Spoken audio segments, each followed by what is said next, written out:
The coronavirus pandemic demanded a coordinated global approach. We've been saying this, but the discord on the global political stage is greater than ever today. The United Nations is failing to find consensus. So what went wrong at global institutions? Toxic geopolitics with countries indulging in a blame game.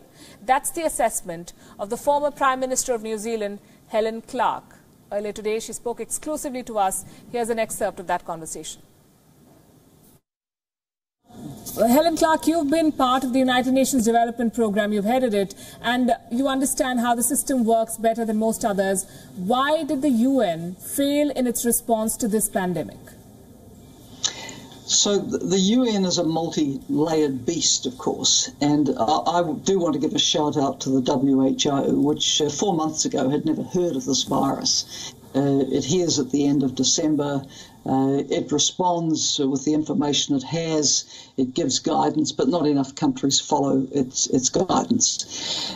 Then you come to the UN agencies out in the field. The World Food Programme couldn't be trying harder. Its head appeared in front of the Security Council this week and said, look, if something dramatic's not done, we are facing a doubling of the numbers of people who are on the brink of starvation in our world. That's horrific. So I know from my experience that the agencies out in the country level, the World Food Programs, the UNICEFs, the UNDPs, the International Organisation of Migration, the Refugee Agency, they'll all be working incredibly hard at the country level. So where then is the real issue? The real issue is here. The Security Council has been unable to agree on a resolution. In 2014, the Security Council resolved that Ebola was a threat to global peace and security. We have had no such resolution in the middle of this terrible crisis, which with global ramifications goes far beyond the Ebola one. So that's a vacuum of leadership at the top political level of the United Nations. Secondly, at the level of the G20, which was so critical in mobilizing the global response to the financial crisis of 2007 to 9, the leaders of the G20 have not stepped up to ensure that the resources are available to the IMF, to the World Banks, to the regional development banks to support countries through this crisis. That's a very, very important point that you're making. You spoke about the lack of a UNSC resolution and the lack of leadership.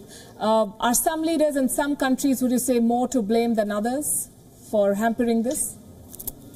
So we have rather toxic geopolitics at the moment.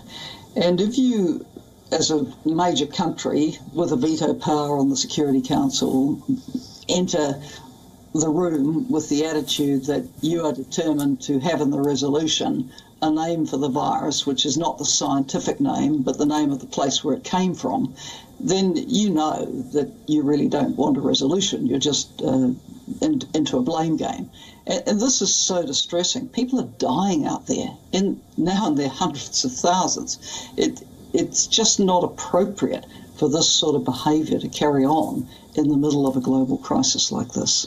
Right, you've not named names, but you have in the past called US President Donald Trump's decision to hold back funds from the WTO, quote-unquote, foolish. I want to ask you why that is, and the follow-up question is that if you believe that the American leadership has failed, what do you make of the Chinese leadership and its approach to this? So to withdraw funding from the World Health Organization in the middle of a pandemic is clearly foolish. About 15% of the WHO's budget comes from the United States of America, and actually the biggest share of that funding goes to very important programs like the moving to the final eradication of polio, which we all support. Look, the WHO has been scrambling like everyone else to try to get ahead of what this virus means and give the right guidance. And, you know, if we'll do a review after this, and not everything will be 100% right, but where would the world be without the WHO? We have to support it. We have to strengthen its mandate. Now, for it to be fully effective, of course, it needs the full cooperation of all member states.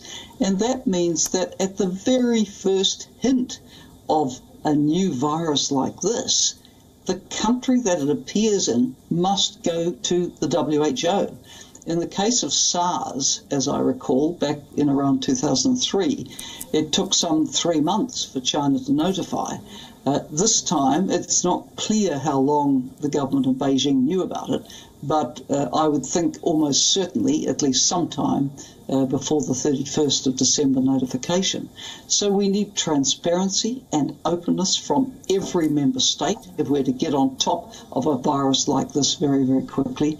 And we need all member states cooperating with, supporting the WHO to do its critical job.